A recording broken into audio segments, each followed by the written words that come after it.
Amidst the tranquility of a distant town, history chimes through the air. A circular form serves as a shelter, a living representation of a blissful fate where the locals are known for. Only a 2 to 3 minute walking distance from the town center, you'll see a symbol that is deeply embedded in the town's rich story and its legacy. This stands as a sanctuary to the town's enduring belief and resilience. With its existence through the ages, the roof solidifies the faith and unity that binds the community.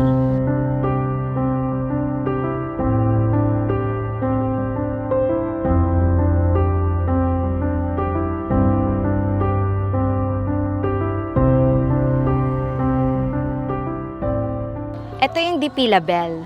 Dipila Bell ay galing po sa barangay na Magbagan, isang barangay dito sa Santa Maria, kung saan located ang dating chapel ng aming bayan. Before po kasi ay ang sentro ng bayan namin ay nasa Magbagan, which is nilipat po dito, kaya po napangalanan siyang Magbagan kasi binagbag yung dating market kasama nung chapel at inilipat po dito sa Poblacion East.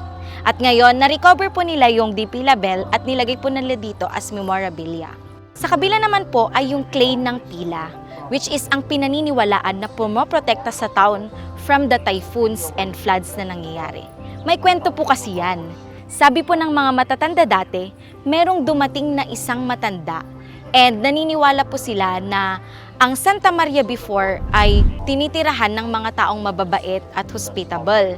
So pinakain po nila yung matanda at pinainom po nila kasi po beggar po siya. And after po nun, sinabi po ng matanda, "Addanto ti sumangpet nga dilubyo, ket saan kayo nga baybayan." Afterwards, nagkaroon daw po ng malakas na typhoon and it leaves the Santa Maria safe. Hindi po na-flood ang Santa Maria despite na yung mga kalapit na barangay ay nabahana. So pinaniniwalaan po ng mga taga Santa Maria na ang matandang yon ay si Our Lady of the Pilar.